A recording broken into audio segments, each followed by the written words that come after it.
You believe your home is your sanctuary, the one place where the locks on the doors mean something, where the walls keep the outside world out. But sometimes, the silence inside is more terrifying than any noise from the street. It's a silence that listens.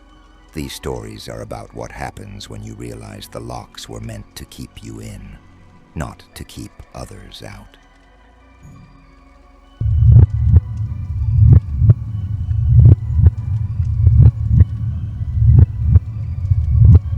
This happened last winter. I can't pinpoint the exact date, but I remember it was during that week when the snow just wouldn't stop, and I hadn't really left the house for days. I work from home, freelance stuff, so I have a small desk set up in my bedroom. My house is, well, it's tiny. 1 floor, 2 bedrooms. On this particular day, I'd woken up, made some coffee, and then basically lived at that desk until about 8 p.m. The wind was howling all day, snow piling up outside. When I finally peeled myself away from the screen, I made some dinner, tidied up a bit, and then bundled up to take the trash cans down to the street. As I was walking back toward my front door, I noticed something off. The snow on the left side of my house, near my bedroom, it wasn't flat and smooth, like everywhere else. Something had disturbed it. I walked over, my boots sinking into the deep powder, and I could immediately see it was a line of footprints. This was unsettling. They weren't just near my house, they were right up against it. I followed the tracks along the side of the house until they just stopped, right under my bedroom window. The snow was all trampled down in that one spot, like someone had been standing there for a long time. The window I'd been working in front of all day. It was incredibly creepy. I mean, it was freezing, windy, snowing. Why would anyone be out there just standing by my window? I kept the blinds shut, thankfully, but you can still see slivers of light through them. They could have been watching me. I really hoped I was just letting my imagination run wild. I went back inside, trying to shake it off. There was nothing I could do, right? They were gone. I went about my night, and around 11, I checked the window one last time before bed. A fresh layer of snow had completely covered the tracks. There were no new ones. I felt a wave of relief. I checked the lock on the window, once, twice, a third time. Then I got into bed. I slept through the night, but the first thing I did when I woke up was stumble over to that window. My groggy feeling vanished instantly. There were fresh prints in the snow, right there, in the exact same spot. I threw on my coat and boots and ran outside. The prints were identical to yesterday's, leading up the side of the house and ending right under my window. I scanned the empty white landscape around my property, but there was no one, nothing. I went back in and called the non-emergency police line. I knew they couldn't really do anything, but I figured it was important to have it on record just in case. Then I had to work. I kept glancing at the window, watching the new snow slowly fill in the prints. By the time I finished at 8, it was pitch black outside. I got up from my desk, went to the window and pushed aside the blinds. Flat, untouched snow. The relief was huge, but as my eyes drifted down, just as I was about to let the blinds fall back into place, my heart just stopped. The latch, it was undone. The window wasn't locked anymore. I couldn't breathe. I know I had triple-checked it. I hadn't touched it since. My hand was shaking as I reached down and lifted the handle. The window slid open without a sound. My heart was hammering against my ribs. They must have unlocked it last night, in the middle of the night. How did I not hear it? Did they get inside? I backed away from the window, creeping into the hallway, my eyes darting into every shadow. I made it to the front door, grabbed my keys, shoved my boots on, and ran to my car. I called 911 from the driveway, locked inside. I don't think my car could have even made it out of the snow if I tried to leave. It felt like an eternity, but an officer finally pulled up. He went inside to clear the house. Time slowed down. The minutes dragged on. When it got to be almost 5 minutes, I knew something was wrong. Then he came out, and he had a man in handcuffs. They were both roughed up. The officer said the guy was hiding in my hallway closet and jumped him. The man was maybe in his 40s with this vacant, evil look in his eyes. There's no telling what he wanted, but he was clearly violent. I don't know what would have happened if I hadn't noticed that lock.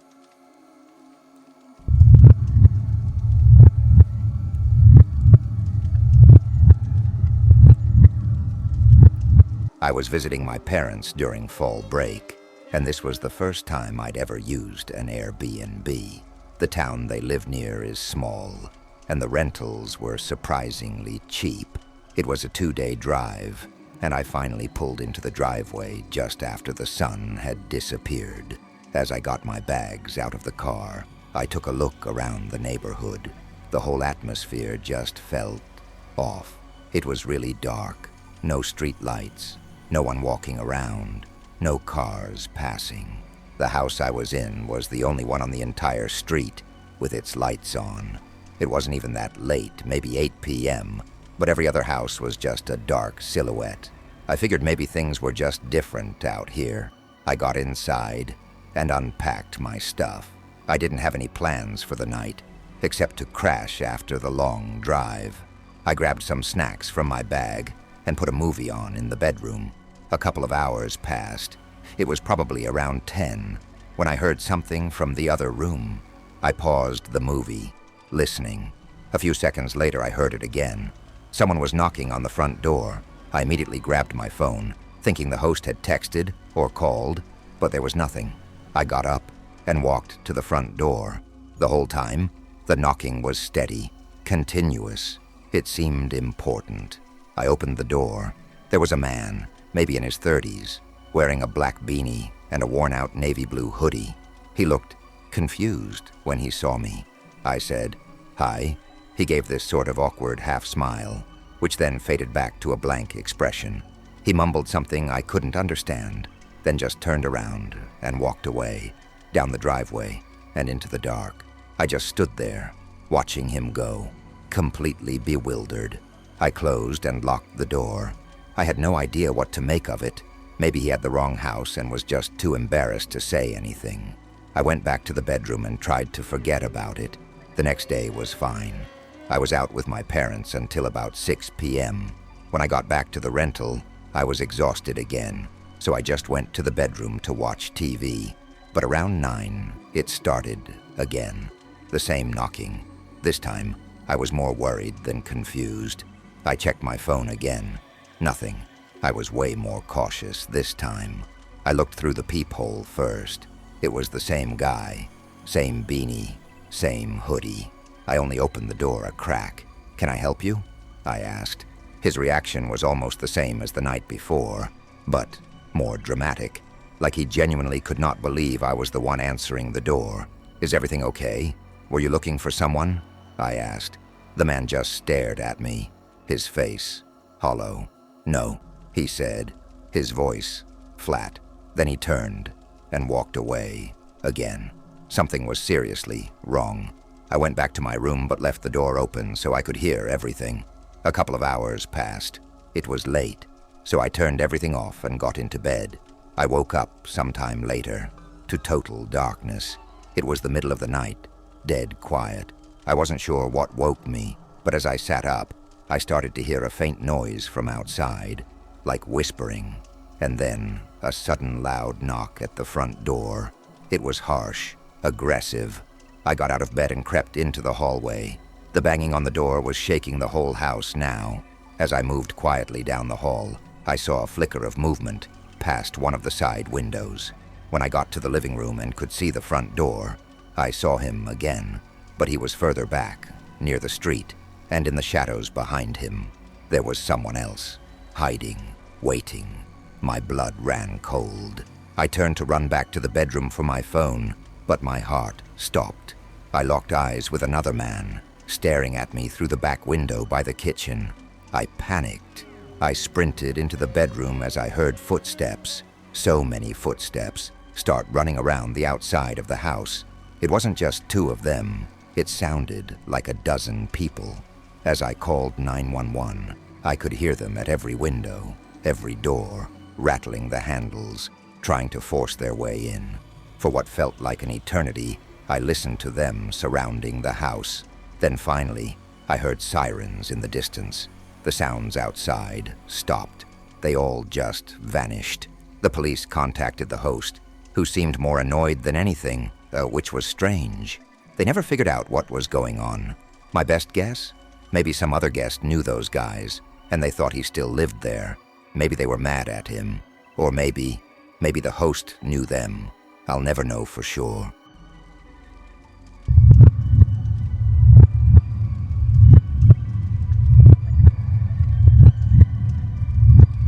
I had the whole day to myself, a rare Tuesday, with no obligations. It was one of those miserable midsummer days, suffocatingly hot and humid, with a dark, bruised-looking storm brewing on the horizon.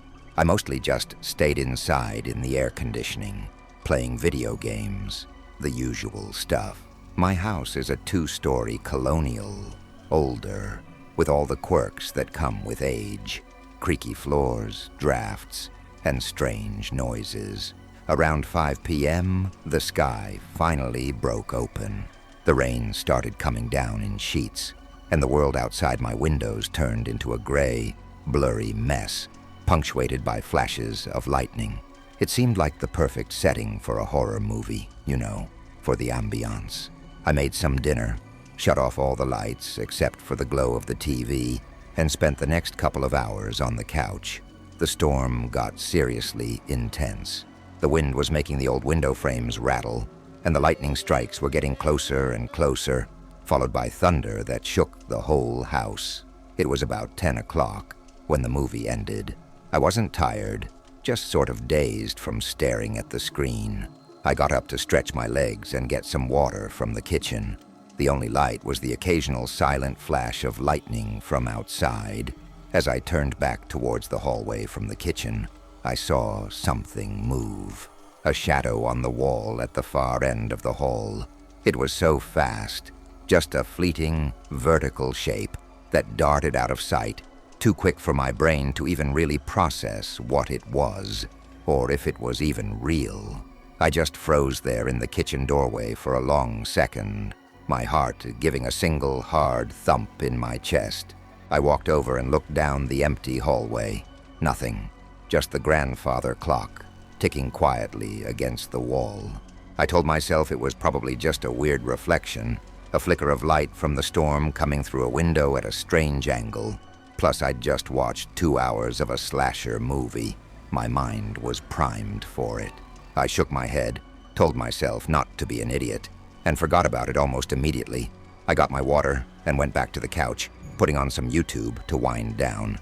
I wasn't really paying close attention, just kind of zoning out, letting the videos play.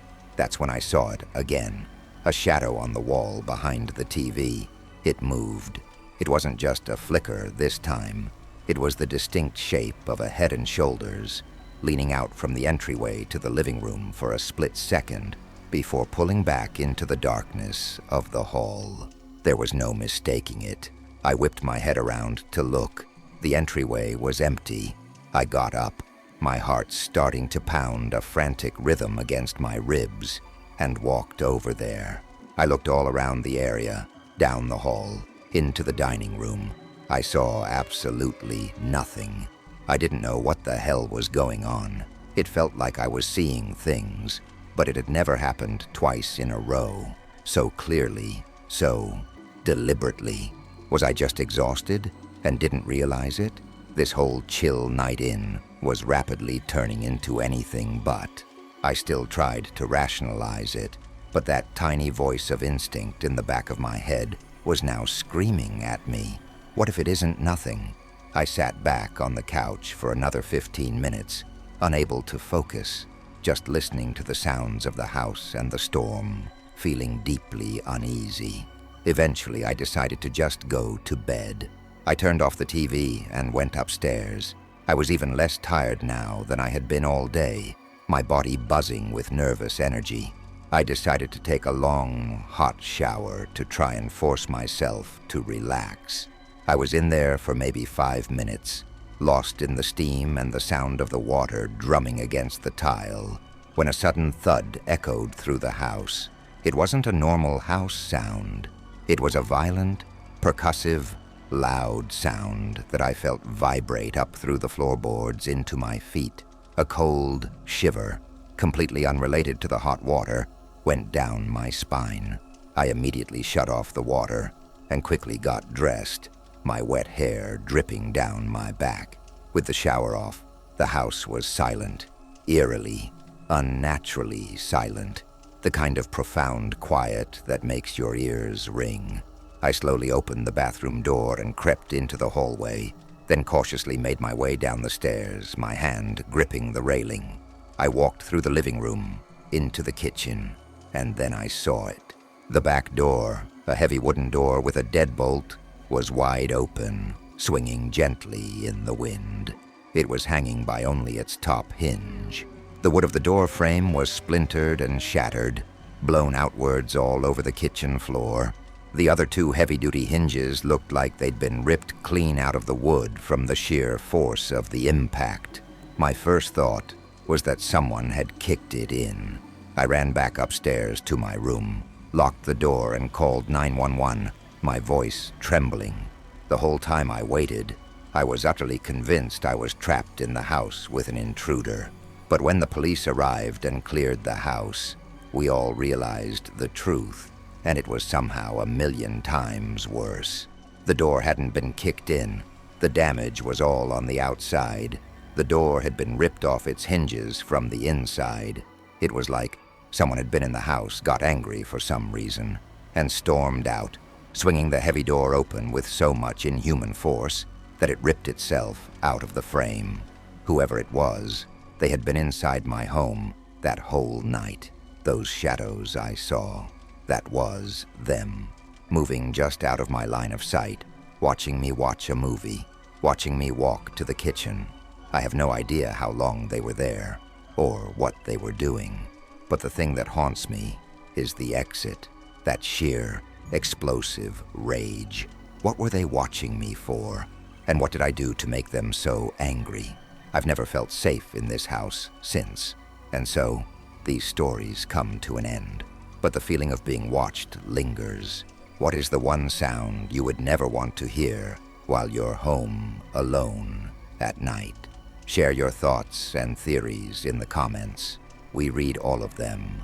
See you in the next one.